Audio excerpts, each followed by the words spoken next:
जय महाराष्ट्र, जय महाराष्ट्र, जय महाराष्ट्र, जय महाराष्ट्र.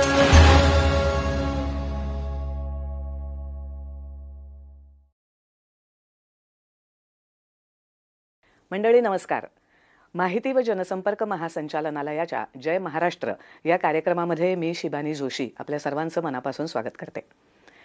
मंडळी, नुकताच राज्य शासनानं पशुसंवर्धन आणि दुग्ध विकास विभाग यांचं एकत्रीकरण करण्याचा निर्णय घेतला आहे. या एकत्रीकरणामुळे या विभागांच्या कार्यपद्धतीवर होणारा परिणाम तसंच शेतकऱ्यांचा त्यातून होणारा फायदा याविषयीची माहिती जाणून घेण्यासाठी आज आपण जय महाराष्ट्र या कार्यक्रमामध्ये निमंत्रित केलं आहे पशुसंवर्धन आणि दुग्ध विकास विभागाचे सचिव तुकाराम मुंडे सर यांना. नमस्कार सर, आपलं कार्यक्रमात स्वागत. आत्ताच मी म्हटलं तसं राज्य शासनाने एकत्रीकरणाचा निर्णय घेतलाय पशुसंवर्धन आणि दुग्ध विकास विभागाला. तर नेमकी आता कार्यपद्धती कशी बदलणार आहे? कारण हे दोन वेगवेगळे विभाग आधी कार्यरत होते. मुळामध्ये हे आपण एकत्रीकरण करत नाहीये, तर विभागाची एकंदरीत पुनर्रचना करतोय. हा विभाग वास्तविक पाहता 1892 सालामध्ये स्थापन झाला होता. यावेळेस घोड्याची पैदास आणि त्याची निगा राखणं याच्यावरती केलेला होता. कालानुरूप त्याच्यामध्ये बदल होत गेले.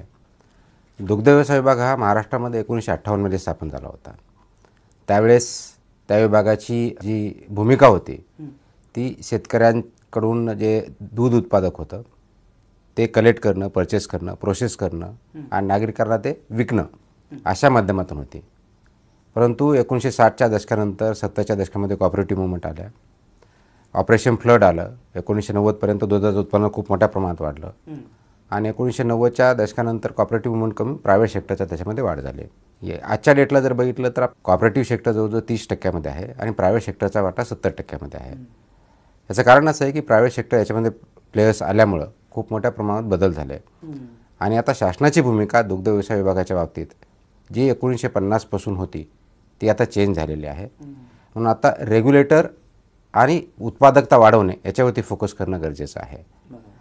त्याचबरोबर पशुसंवर्धन विभाग हा जसा 1892 मध्ये स्थापन झाला तेव्हाचा त्याचा रोल आणि आत्ताची भूमिका आणि रोल हा अत्यंत वेगळा आहे. आता फक्त पशु आरोग्य एवढा मर्यादित न राहता पशूंची उत्पादकता कशी वाढेल, त्याचबरोबर आता 21व्या शतकामध्ये झुनॉटिक डिजीजेस खूप मोठ्या प्रमाणात वाढलेले आहेत. त्याच्यामुळे वन हेल्थ कन्सेप्ट आलेला आहे की माणसापासून जनावरांना, जनावरांपासून माणसांना जे डिजीजेस होतात ते प्रिव्हेंट करणं गरजेचं आहे.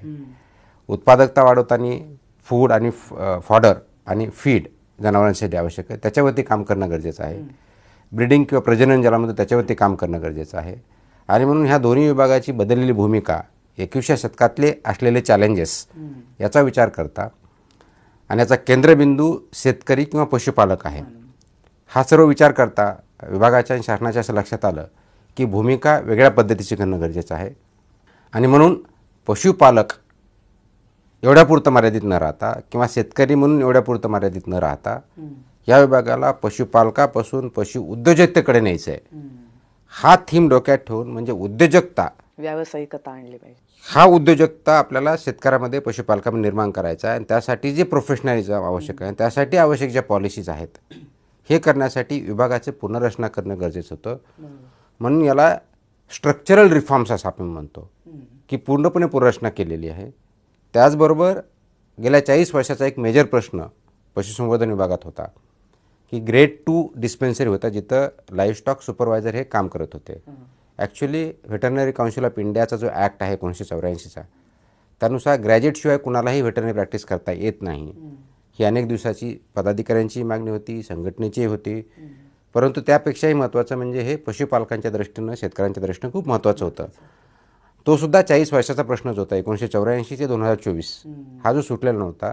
कारण आपल्याकडं जेवढ्या संस्था सँक्शन आहेत 4586च्या आसपास त्याच्यापैकी फक्त 1700मध्ये ग्रेड 1 म्हणजे व्हेटरनरी डॉक्टर आहेत.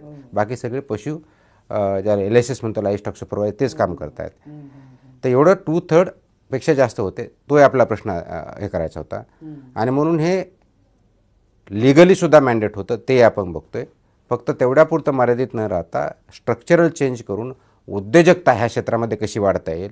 आपल्या शेतकऱ्यांना फक्त दूध एवढ्यापुरतं न मर्यादित राहता उद्या पोल्ट्रीचा उद्योग आहे, गोट्रीचा आहे, दूध आहे फॉडरचं आहे, फीडचं आहे आणि बेस्ट मॅनेजमेंट प्रॅक्टिसेस कशा आहेत ह्या शेतकऱ्यापर्यंत पोहोचवणं आणि त्या पशुपालकांना पशु उद्योजक करणं ही भूमिका समोर ठेवून आणि वन हेल्थ अप्रोच जो की आता आरोग्याच्या दृष्टीनं माणसाच्या आणि जनावरांच्या किंवा पशुपक्ष्यांच्या दृष्टीने आवश्यक आहे, हा 2 सेंट्रल थीम ठेवून या विभागाची पुनर्रचना केली जेणेकरून पुढचे 25-30 वर्ष या स्ट्रक्चरवरती चालेल. हा स्ट्रक्चर बेस झाला आहे, आता याच्यावरती आपल्याला पुढं काम करायचं आहे आणि ते काम केलं तर डेफिनेटली ह्या विभागाचं GDP ग्रोथ होईल, इकॉनॉमिक ग्रोथ होईल, आर्थिक त्याची वाढ होईल आणि पर्यायानं शेतकऱ्याचं आणि पशुपालकांचं उत्पादन वाढेल.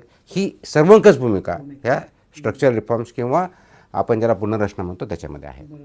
म्हणजे शेतकऱ्याला आपण पूरक व्यवसाय म्हणून असं म्हणतो की पशुसंवर्धन असेल किंवा दुग्ध विकास असेल, तर आता नुसता पूरक नाही तर हा सुद्धा मुख्य व्यवसाय होईल, व्यावसायिकता येईल, उद्योजक निर्माण होतील, नुसते शेतकरी न राहता. आपली जी कॅबिनेट नोट होती त्याच्यामध्ये किंवा जो GR आता काही प्रोसेस केल्यानंतर इश्यू होईल त्याच्यामध्ये विभागाची भूमिका हीच आहे की पशुपालकापासून पशु उद्योजकतेकडे हा प्रवास आपल्याला करायचा, हा ट्रान्सफॉर्मेशन आपल्याला आणायचं आहे. आणि हे आणण्यासाठी त्याचा बेस जो आहे तो विभागाचा बेस फक्त आपण मॅनपॉवर चेंज केलेली नाही आहे, फक्त टेक्निकल मॅनपॉवर आणलेली नाही आहे, तो ओव्हरऑल फ्युचरिस्टिक दृष्टिकोन ठेवून की पुढच्या 20-25-30 वर्षामध्ये जगाच्या ज्या गोष्टी आवश्यक आहेत त्या बघता.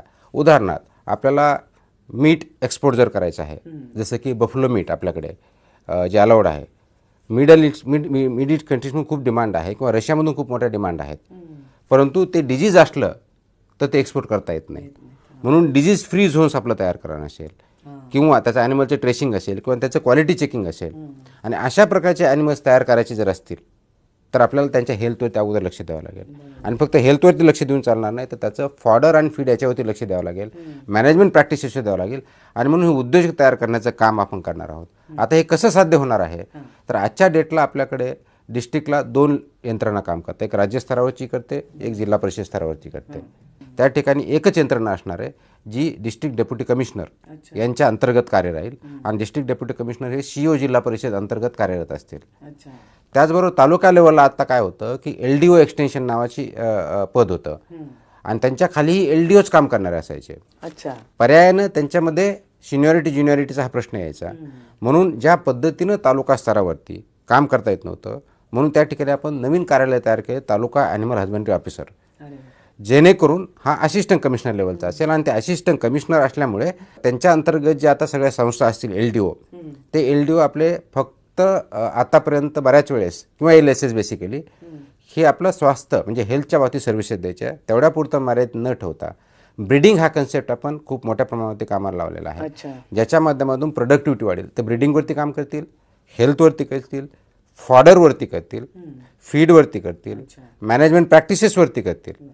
ह्या 5 गोष्टी करत असताना त्याचा फॉरवर्ड लिंकेजेस कसं डेव्हलप करायचं ते कार्यक्रम जे राष्ट्रीय स्तरावरचे आहेत, राज्य स्तरावरचे आहेत ते इम्प्लिमेंट करणं ही सुद्धा काळाची गरज आहे आणि त्या दृष्टीने आम्ही पावलं टाकलेली आहेत. त्याचं उदाहरण म्हणजे नॅशनल लाईव्हस्टॉक मिशन हा समजा एक केंद्रीय शासनाचा कार्यक्रम आहे, ज्याच्यामध्ये पोल्ट्री, गोट्री, फॉडर, फीड यांना 50% सबसिडी याच्या माध्यमातून आपण उद्योजक तयार करतो. तर ते सुद्धा इम्प्लिमेंट करण्याच्या दृष्टिकोनातून इम्प्लिमेंट होत नव्हतं.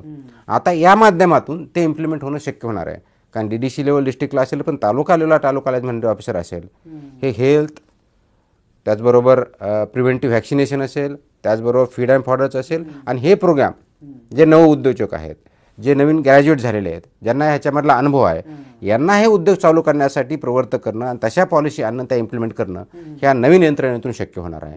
म्हणून आम्ही ज्यावेळेस म्हणतो की उद्योजकतेकडे जायचं आहे तर नुसतं थिअरॉटिकल किंवा पेपरवरती नाही आहे, त्यासाठी पावलं टाकले गेले. यावर्षी महाराष्ट्रामध्ये असे जवळजवळ 150 प्रोजेक्ट आपण इस्टॅब्लिश करण्याच्या दृष्टीने प्रयत्न केलेले आहेत. गव्हर्नमेंट ऑफ इंडियाला ते पाठवलं, त्याच्यापैकी 90% जास्त सँक्शन झालेले आहेत, काही त्यासाठी प्रोजेक्ट चालू पण झालेले आहेत. तसंच ब्रीडिंगच्या बाबतीत आता ब्रीड्स किंवा मल्टिप्लिकेशन म्हणतो, ज्याला क्वालिटी ब्रीड्स तयार करायच्या आहेत, तर गव्हर्नमेंट ऑफ इंडियाचा RGM राष्ट्रीय गोकुल मिशन असा प्रोजेक्ट आहे, ज्याच्यामध्ये ब्रीड मल्टिप्लिकेशन फार्मसाठी 50% सबसिडी किंवा 2 करोड अशी इथपर्यंत अवलंबन आहे. यावर्षी 125-130 भारतभर एवढे प्रोजेक्ट तयार करायचं गव्हर्नमेंट ऑफ इंडियाचं टार्गेट होतं. त्यापैकी आपण 37 महाराष्ट्रात आणलेले आहेत. तर हा उद्योजकता काम ऑलरेडी चालू झालेलं आहे, परंतु आपली यंत्रणा आणि आपला फोकस तो नव्हता. तो चेंज करून आता ह्या नवीन स्ट्रक्चरमध्ये पुनर्रचनेमध्ये आपण आणलेला आहे आणि म्हणून हे ट्रान्सफॉर्मेशन आपण करतोय. तर त्या दृष्टीने त्याचं इम्प्लिमेंटेशन होणार आहे. आता तुम्ही बरेचसे निर्णय सांगितलेत, पण धोरणात्मक असे मुख्य निर्णय काय झालेत मग? आता जसं मी सांगितलं की पहिलं व्हेटरनरी डिस्पेन्सरी ज्या ग्रेड 2 होत्या त्या सर्व आपण ग्रेड 1 केल्या. जिथं LSS होता त्याच्याऐवजी आता LDO डॉक्टर असणार आहे. आता म्हणजे 4586 संस्था अशा असतील ज्या व्हेटरनरी डिस्पेन्सरी होत्या अगोदर, त्या पूर्णपणे ग्रेड 1 होतील. त्या ठिकाणी एक LDO डॉक्टर असेल, एक मल्टीपर्पज वर्कर असेल आणि एक लाईव्ह स्टॉक सुपरवायझर असेल. जे की आता फक्त एक लाईव्ह स्टॉक सुपरवायझर आणि एक त्यांना PN किंवा मल्टीपर्पज वर्कर असतात. आता हे 3 येतील, जेणेकरून गायडन्स खाली एक्सटेन्शन पण ॲक्टिव्हिटी होतील. म्हणजे ज्या शासनाच्या विविध योजना शेतकऱ्यांपर्यंत पोहोचणं त्या एक्सटेन्शन होतील, हेल्थ ब्रीडिंगचे कामं होतील आणि उद्योजक तयार होतील. आणि हे सगळं करत असताना टेक्निकल बरोबरच पॉलिसीचं इम्प्लिमेंटेशन हा पहिला मुद्दा. दुसरा महत्त्वाचा मुद्दा तालुका स्तरावरती चांगलं कोऑर्डिनेशन व्हावं, त्याचा इफेक्टिव्ह इम्प्लिमेंट त्यामुळे तालुका ॲनिमल हजबंडरी ऑफिसर आपण तयार केलेले आहेत. तिसरा मुद्दा म्हणजे आपल्या 351 जे तालुके आहेत त्याच्यातले डिस्ट्रिक्ट सोडले तर 317 तालुके, त्याच्यामध्ये पैकी फक्त 169 ठिकाणी तालुका व्हेटरनरी क्लिनिक होते. अच्छा. आता आपण सगळ्या 317ला तालुका व्हेटरनरी क्लिनिक तयार करतोय. त्याच्यामुळे तोही मोठा डिसिजन झालेला आहे. याच्या व्यतिरिक्त डिस्ट्रिक्ट लेवलच्या 2 यंत्रणा आपण एकत्र केलेल्या आहेत. डिस्ट्रिक्ट डेप्युटी कमिशनर हे जिल्हा परिषद COच्या अंतर्गत काम करतील, पण फक्त तेवढ्यापुरतं काम न करता आपण डेअरीची जी ॲक्टिव्हिटी आहे आणि ॲनिमल हजबंडरीची ॲक्टिव्हिटी हे एकत्र केलेले आहेत. डिस्ट्रिक्ट डेप्युटी कमिशनरकडे आजच्या डेटला एक असिस्टंट कमिशनर आणि एक LDO होते. आता त्यांच्या अंतर्गत आपण 3 असिस्टंट कमिशनर देतोय आणि 3 असिस्टंट कमिशनर एक प्युअरली ब्रीडिंगवरती काम करेल, की जे ब्रीड इम्प्रूव्हमेंटचे जे प्रोग्राम आहेत, आर्टिफिशियल इन्सेमिनेशन असेल, ब्रीडच्या क्वालिटी असतील, मल्टिप्लिकेशन फार्म तयार करायचे असतील, प्रोडक्टिव्हिटी कसं वाढवायचं याच्यावरती त्यांच्यावरती काम करतील. दुसरं आपलं हेल्थ, डिजीज कंट्रोल आणि पॉलिसी इम्प्लिमेंटेशन याच्यावरती काम करतील. आणि तिसरं दुधाचं जे प्रोडक्शन आहे कसं वाढेल, त्याच्या मॅनेजमेंट प्रॅक्टिसेस, डेअरी कुठे इस्टॅब्लिश होतात त्यावरती काम करतील, जेणेकरून त्यांना फॉरवर्ड लिंकेजेस कसे जातील ते बघता येईल. त्याचबरोबर याच्या व्यतिरिक्त खूप मोठे कायदे आहेत. For example SPCA, society for prevention of cruelty to animals, हा ॲक्ट बरेच दिवस येऊन झालेला आहे. डिस्ट्रिक्ट लेवल त्याची कमिटी आहे, पण त्याचं इफेक्टिव्ह इम्प्लिमेंटेशन होत नव्हतं. आता SPCA सुद्धा इम्प्लिमेंट करण्यासाठी तिथे एक मॅनपॉवर आपण दिलेली आहे, ज्याच्या माध्यमातून जे डॉग्स आहेत त्यांच्यावरती रेग्युलेशन कसं होईल, त्याच्यामधून जे वेगवेगळे आता आपण म्हणतो जसं सांगितलं की वन हेल्थ प्रोग्रामच्या माध्यमातून जसे डिजीज स्प्रेड होतात, रेबीज होतो, याच्यावरती प्रिव्हेन्शन कसं करता येईल किंवा याच्यावरती ट्रीटमेंट कसं करता येईल. आताच आपण एक वर्कशॉप घेतलं की सर्व जे आपले अधिकारी आहेत त्यांना डेड ब्रेन म्हणजे जे आपले डॉग्स असतात यांना ज्यावेळेस डिजीज होतात त्याचा ब्रेनवरती कशी शस्त्रक्रिया करायची, त्याच्यातून कशा प्रकारे आपल्याला माहिती पडेल आणि कसं प्रिव्हेंट करायचं याचं आपण ट्रेनिंग दिलं. तर याने अशा अनेक प्रकारचे जे कायदे आहेत ज्याला नियमन म्हणतो ते सुद्धा इम्प्लिमेंट करण्याच्या दृष्टीने आपल्याला फायदा होणार आहे. हे तिसऱ्या लेवलचा झाला. त्याचबरोबर आपण जे कॉपरेटिव्ज आहेत, डेअरीमधल्या कॉपरेटिव्ह किंवा ॲनिमल हजबंडरीमधल्या कॉपरेटिव्ह, याच्यासाठी सहकार विभागाचा ज्याला असिस्टंट रजिस्ट्रार म्हणतो तो डिस्ट्रिक्ट लेवलला होता, पण तो इंडिपेंडेंटली काम करत होता.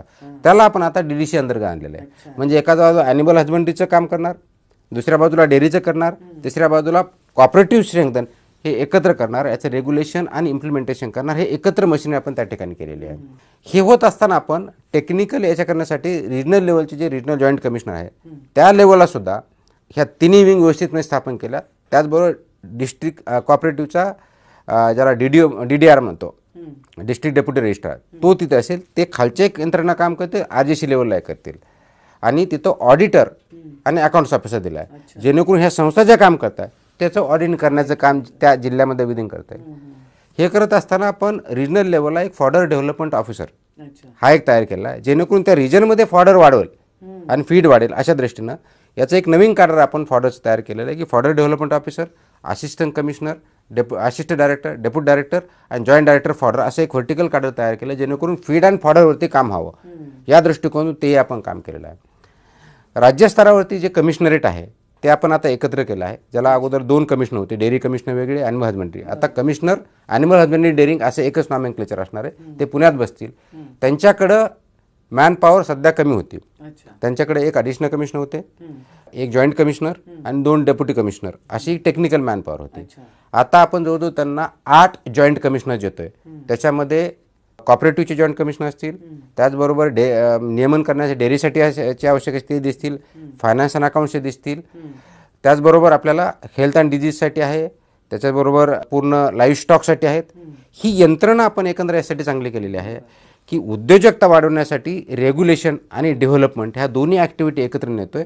आणि जेणेकरून ह्या गव्हर्नमेंट ऑफ इंडियाच्या स्कीम असतील, स्टेटच्या स्कीम असतील किंवा प्रायव्हेट याच्यामध्ये हे सेक्टर कसं वरती जाईल या दृष्टीने बघतोय. तर ओव्हरऑल बघितलं त्याच्यामध्ये आपण सेक्टरल रिफॉर्मचा पूर्णपणे अप्रोच घेतलेला आहे, प्रोफेशनलिझम घेतलेलं आहे आणि वन हेल्थ हा त्याच्या सेंटरला ठेवलं आणि उद्योजकता ह्या सेंटरला ठेवलं आहे. जेणेकरून फक्त आपण मॅनपॉवर आवडतं असं नाही, तर पुढचे 20-25 वर्षामध्ये हे सेक्टर कोणत्या दृष्टीने जाईल, जे की महाराष्ट्राच्या इकॉनॉमीमध्ये आज टोटलच्यापैकी 2.5 GDP या सेक्टरमध्ये येतो. तो 2.5चा आपल्याला 4%, 5%, 6% कसा ग्रोथ करता येईल हे याच्यातून आपल्याला घ्यायचं आहे. उदाहरणार्थ आपल्याकडं उस्मानाबादी शेळी आहे, त्याची डिमांड खूप मोठ्या प्रमाणात आहे, अगदी एक्सपोर्टपर्यंत आहे, पण आपल्या महाराष्ट्रासाठी तो पुरत नाही. तर ती उस्मानाबाद शेळीचं प्रोडक्शन कसं वाढेल, त्याच्यातून मीठ कसं वाढेल हा आम्ही विचार केलेला आहे. आणि म्हणून यासाठी फॉरवर्ड लिंकेजेस किंवा व्हॅल्यू चेंज डेव्हलप करायची ती खूप मोठ्या प्रमाणात करण्याचं आपलं काम चाललेलं आहे. म्हणून ती व्हॅल्यू चेंज डेव्हलप करण्याचं काम हे यंत्रणा करेल. ती प्रायव्हेट सेक्टरमध्ये येणार, पण त्याला पोषक वातावरण, गायडन्स आणि सपोर्ट हा आपला करणार आहे. बॅकवर्डला आपण जे करणार आहे शेतकऱ्यापर्यंत ह्या खालच्या यंत्रणेमार्फत त्यांना सेवा देणार आहेत आणि क्वालिटी लाईव्ह स्टॉक तयार करून त्याच्यामध्ये व्हॅल्यू ॲडिशन करणं आणि त्याच्यामार्फत उत्पादकता आणि शेतकऱ्यांचं उत्पन्न वाढवणं ह्या अशा एकंदर दृष्टिकोनातून असे निर्णय आपण शासनाने घेतले. पण आता हे सगळे आपण एवढ्या उपाययोजना करतोय, ह्या शेतकऱ्यांपर्यंत पोचाव्या किंवा शेतकऱ्यांनी आता जास्तीत जास्त उद्योजकतेकडे किंवा व्यवसायाकडे, म्हणजे फक्त आपल्या घरापुरतं दूध हवंय म्हणून एक बकरी एक शेळी गाय पाळली असं न करता त्याच्याकडे जावं, यासाठी मग आपण काही योजना राबवल्या आहेत? नाविन्यपूर्ण योजनेमधून 10 शेळ्या 1 बकरा किंवा 20 शेळ्या 2 बकरे ही स्कीम ऑलरेडी चालू आहे. पण याला क्लस्टर स्वरूप आम्ही देतो आता. किंवा पोल्ट्रीमध्ये आपण आता 100 चिक्स आपण देतो, पण ते 1 दिवसाचे देतो पोल्ट्री करण्यासाठी. याच्याऐवजी आपण NLMमध्ये फॉर एक्झाम्पल अगदी 1-1 कोटीपर्यंत प्रोजेक्ट देतो, ज्याच्यामध्ये 50% सबसिडी आहे. म्हणजे पोल्ट्रीवाला एकला उद्योजक करायचा आहे, एखादा कोणतरी आहे त्याला माहिती की मला करायचं आहे, तर अगदी त्याच्या शेडपासून त्या इन्स्ट्रुमेंटपासून ते विकत घेण्यापर्यंत अगदी 1 कोटीपर्यंतचा प्रोजेक्ट, तो 25 लाखाचा असू शकतो, 50 लाखाचा असू शकतो, 1 कोटी, त्याच्यामुळे 50% सबसिडी गव्हर्नमेंट ऑफ इंडिया असे प्रोजेक्ट आपण खूप मोठ्या प्रमाणात आता सँक्शन केलेले आहेत. गोटरीच्या बाबतीत ते झालेलं आहे. अगदी गोटरीच्या बाबतीत 100 शेळ्यापासून ते 500 शेळ्यापर्यंत आणि अनुषंगिक मेल हे आपण एकत्र देतो, ज्याची किंमत अगदी 1 कोटीपर्यंत असली तरी 50% सबसिडी आहे. फीड अँड फॉडरच्या बाबतीत जे फॉडर प्लांट टाकायचे आहेत किंवा ज्याला फॉडर तयार करण्यासाठी मशिनरी लागणार आहे, ही तयार करण्यासाठीचा प्रोजेक्ट आपण याच्यातून घेतोय. आणि इथून पुढच्या शासनाच्या राज्य शासनाच्या योजना आहे ह्या क्लस्टर स्वरूपात असणार आहेत. पोल्ट्रीच्या बाबतीत असणार आहेत, गोटरीच्या बाबतीत असणार आहे, फीड अँड फॉडरच्या बाबतीत सुद्धा असणार आहेत. त्याच्यावरती काम चालू, म्हणजे एका बाजूला ह्या स्कीम आहेत, त्याचबरोबर स्मार्ट अंतर्गत, स्मार्ट हा प्रोजेक्ट आपला वर्ल्ड बँकेचा आहे, त्याच्या अंतर्गत सुद्धा आपण जवळजवळ 150 PP म्हणतो त्याला, प्रोडक्शन पार्टनर्स, जे एक सॉर्ट ऑफ कंपनी गावात केली जाते की मिनिमम 150 लोक असावे त्याच्यामध्ये, ते एकत्र जर आले आणि त्यांना याच्यापैकी कोणता प्रोजेक्ट करायचा आहे तिथं जवळजवळ 60% आपण सबसिडी देतोय. म्हणजे उद्योजकता वाढवण्याच्या दृष्टिकोनातून ती योजना आपल्यापर्यंत आहेत, परंतु ते लोकांपर्यंत व्यवस्थित पोहोचवणं आणि त्या ॲक्च्युली इम्प्लिमेंट करणं, याच्यासाठी जे सपोर्ट स्ट्रक्चर पाहिजे आणि जी आवश्यकता आहे त्या टेक्निकल मॅन पॉवरची किंवा एक्सपर्ट मॅन पॉवरची, ती आपण याच्यातून देतोय. आणि हे काम ऑलरेडी चालू झालं आहे. विभागाने आम्ही असं ठरवलं आहे की जसं NLMमध्ये 23-24मध्ये 150 आम्ही प्रोजेक्ट केले, ते नॅशनल लाईव्ह स्टॉक मिशन अंतर्गत जे पोल्ट्री, गोटरी, फीड अँड फॉडर आहेत याच्यामधले 5000 प्रोजेक्ट आपल्याला 24-25 या वर्षात करायचे आहेत. आणि 5000 का, तर आपल्या तेवढ्या संस्था आहेत, तर प्रत्येक संस्थेच्या मागे एक जरी केलं तरी 5000 होतील. आणि त्याच्यानंतर आपलं असं टार्गेट आहे की प्रत्येक संस्थेच्या पाठीमागं कमीत कमी 3 प्रोजेक्ट करायचे. आणि ओव्हरऑल प्रत्येक गावात जर आपण एक प्रोजेक्ट करू शकलो, इव्हन ग्रामपंचायत जरी पकडलं तरी 27,000+ प्रोजेक्ट हे होऊ शकतात. मग उद्योजकता वाढेल आणि उत्पन्न वाढेल. तर अशा तऱ्हेचे नियोजन आम्ही विभागामार्फत केलं आहे, त्याच्यावरती काम चालू आहे. त्यासाठी आवश्यकता असणारे स्ट्रक्चरल चेंजेस जे होते ह्या निर्णयातून आपण घेतलेले आहेत. बरोबर आहे. म्हणजे थोडक्यात ग्रामीण विकासालाच मोठी चालना मिळणार आहे असं म्हणायला हरकत नाही. अगदी आर्थिक चालना पूर्णपणे याच्यामध्ये चेंज होणार आहे. आणि म्हणून आपण बऱ्याच वेळेस बघतो की आपण डेअरी बघण्यासाठी म्हणतो चॉकलेट इंडस्ट्री कुठली आहे, तर स्वित्झर्लंडची आहे. न्यूझीलंडचे फार्म चांगले आहेत, ते महाराष्ट्रात का होऊ शकत नाहीत? ते बिलकुल होऊ शकतात. आणि म्हणून ज्यावेळेस फॉरवर्ड लिंकेजेस म्हणतो तर याचा अर्थ फक्त डेअरी नाही आहे, फक्त डेअरीमध्ये पॅक केलं. पनीर उद्योग खूप मोठ्या प्रमाणात येऊ शकतो, पनीरची डिमांड आहे. आपल्याकडे व्हेज खाणारे लोक आहेत, नॉन व्हेज न खाणारे आहेत, पण प्रोटीनची गरज असते. मग पनीर प्रोडक्शन पाहिजे. आज पनीर प्रोडक्शनमध्ये सुद्धा खूप मोठ्या प्रमाणात अडल्चरेशन आहे. दूध उत्पादन एका बाजूने वाढल्यानंतर त्याचं पनीर प्रोडक्शन वाढवण्यासाठी जे प्लांट लागतील त्याला शासनामार्फत मदत होईल, पण उद्योजक येतील. चॉकलेट इंडस्ट्री आपण चांगला स्थापन करू शकतो. म्हणजे दुधावरती आधारित उद्योग एका बाजूला होतील. जे पोल्ट्री आहे, एकचे उद्योग होऊ शकतील, पोल्ट्रीचे उद्योग होऊ शकतात, गोटरीचे होऊ शकतात, फीड अँड फॉडरचे होऊ शकतात. तर ही गोष्ट आमच्या लक्षात आलेली आहे की बॅकवर्ड लिंकेजला व्हॅल्यू चेन ॲडिशन करून दिली तर उद्योजक वाढू शकतं, उत्पादकता आणि व्हॅल्यू वाढू शकते आणि ती व्हॅल्यू ही शेतकऱ्याला भेटेल. अशा दृष्टीने नियोजन आहे. म्हणून फक्त आता पूरक उद्योग म्हणून न ठेवता किंवा शेती पूरक धंदा न ठेवता it has to become a main stream. एक अंतरप्रिनरशिप याच्यामध्ये आपण करतोय आणि त्या दृष्टीने आपले पावलं चाललेले आहे. आता तुम्ही या सगळ्या ज्या योजना सांगितल्या त्याला तंत्रज्ञानाची जोड मात्र खूप लागणार आहे. कारण तुम्ही म्हणालात तसं प्रोसेसिंग करायचं असेल तरी तंत्रज्ञान हवं. तर मग त्या तंत्रज्ञान सुद्धा या शेतकऱ्यांपर्यंत पोहोचवण्यासाठी आपल्या विभागाकडनं काय? अगदी बरोबर. आता ह्या विभागामध्ये आपण IT सेक्शन तयार केलेला आहे. तो यासाठी केलेला आहे की इथून पुढचं कामकाज पूर्ण ITच्या माध्यमातूनच होईल. IT हा काही गोल नाही, हे माध्यम आहे. ते माध्यम तयार करण्याच्या दृष्टिकोनात फॉर एक्झाम्पल आज काय होतं की महाराष्ट्रामध्ये आपण सांगतो की 1,50,00,000 लिटर दूध आहे. हे कशाच्या आधारे घेतो तर आपण कॉपरेटिव्ह डेअरी आहे किंवा प्रायव्हेट डेअरी यांच्याकडून आकडे घेतो, तोंडी घेतो, लेखी घेतो. पण तो दूध येतं कुठून, त्याचे शेतकरी किती आहेत, त्या शेतकऱ्याकडे जनावर किती आहे, याचा ज्यावेळेस आम्ही माहिती विचारतो त्याची माहिती आमच्यापर्यंत येत नाही. अच्छा. मग तिथं प्रश्न तयार होतो. जसं की आता सबसिडी 5 रुपयाचा रेट आपण देतोय, याच्यामध्ये आम्ही सॉफ्टवेअर तयार केलं. आणि सॉफ्टवेअरच्या माध्यमातून त्यांनी 4 प्रकारची आम्ही माहिती मागितली. एक शेतकऱ्याचं नाव, शेतकऱ्याचं अकाउंट जे आधार कार्डला जोडलेलं आहे, ॲनिमल टॅग, ॲनिमलची एअरमेट टॅग असतो, त्याचा नंबर असतो, युनिक असतो आणि त्याच्यानुसार शेतकऱ्यावरती एक युनिक ID तयार होतोय. ह्या 4 गोष्टी मागितल्या. ह्या 4 गोष्टी माहिती दिल्यानंतर NDLM म्हणून नॅशनल डिजिटल लाईव्हस्टॉक मिशन भारत पशुधन ॲप आहे, त्याच्यावरती आम्ही माहिती भरलेली की कुणाकडे कोण शेतकरी आहे, त्याचे जनावर किती आहे, ते मेल आहे का फिमेल आहे, ब्रीड कोणती आहे, ते काविंग आहे का ड्राय आहे, सगळ्या गोष्टी आहेत. त्याच्यावरती आम्ही सिस्टमद्वारे चेक करतो आणि त्याच्यातून सापडलं तर त्यांना आपण सबसिडी देतो. बरोबर. तर मुळामध्ये ही NDLM किंवा कोणती प्रणाली जी आहे ही टेक्नॉलॉजी आधारित आहे. त्याच्या आधारे आपल्याला व्हेरीफाय करता येतं की हे शेतकरी आहेत का, त्यांचे जनावर आहेत का आणि ते दूध देत आहेत का, याचं मॅपिंग टेक्नॉलॉजीच्या माध्यमातून करतोय.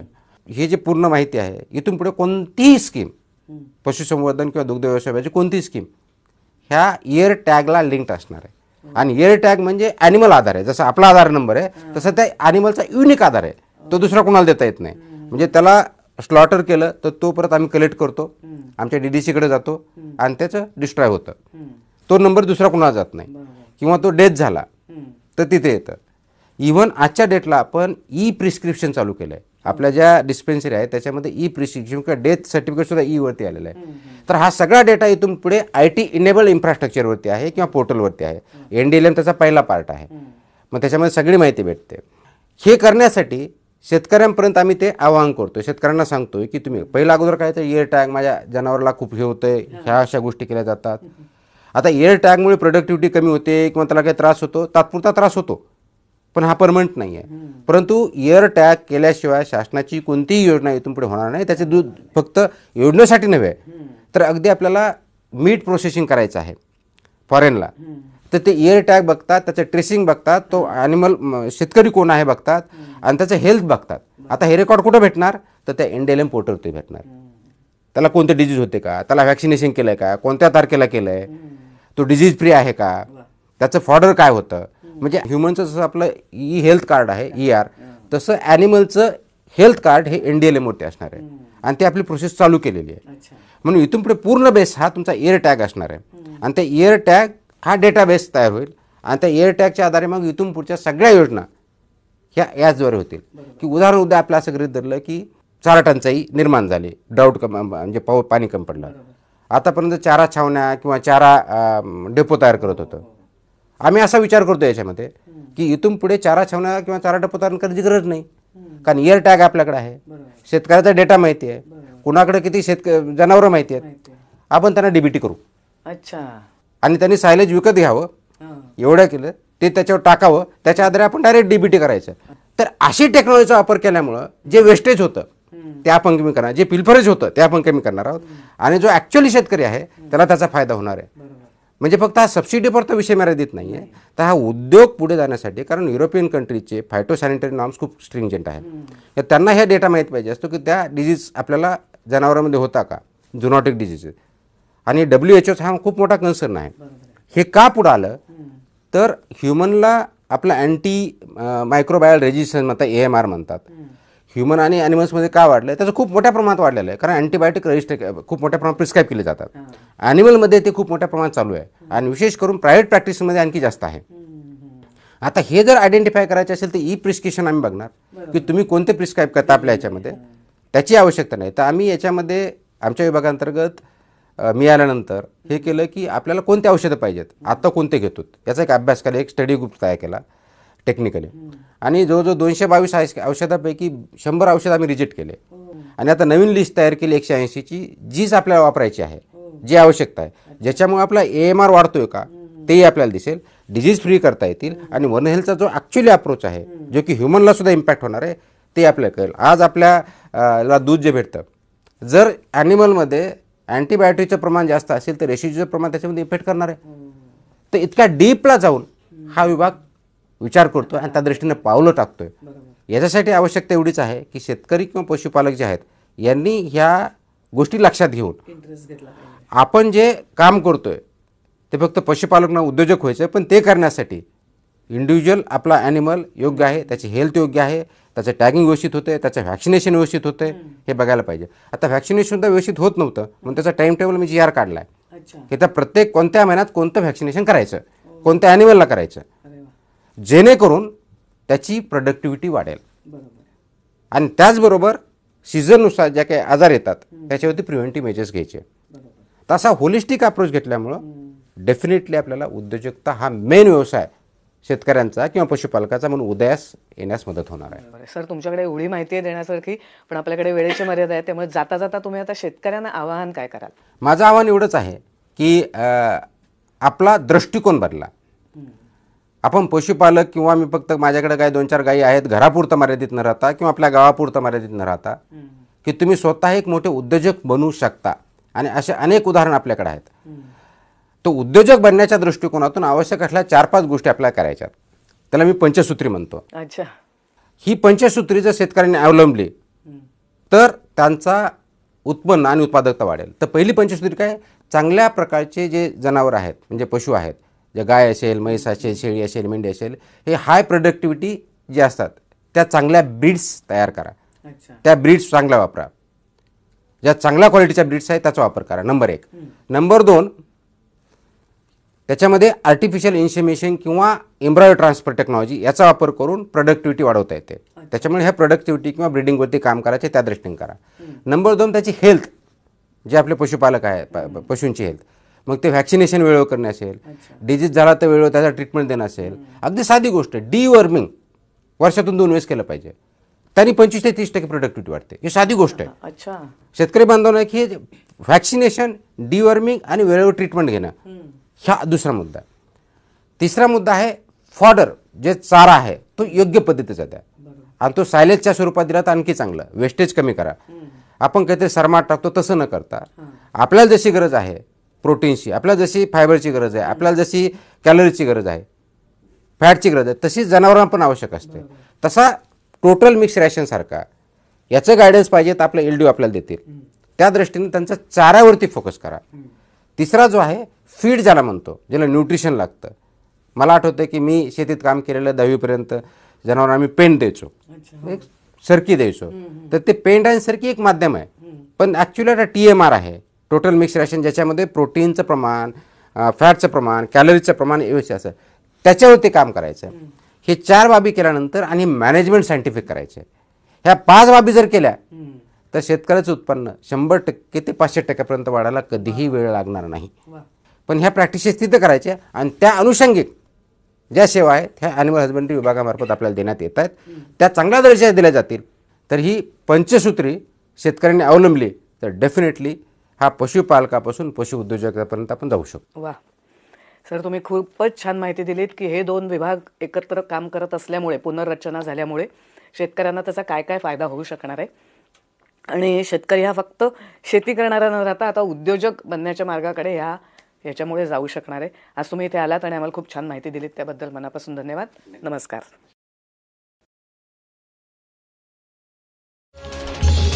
जय महाराष्ट्र जय महाराष्ट्र जय महाराष्ट्र जय महाराष्ट्र.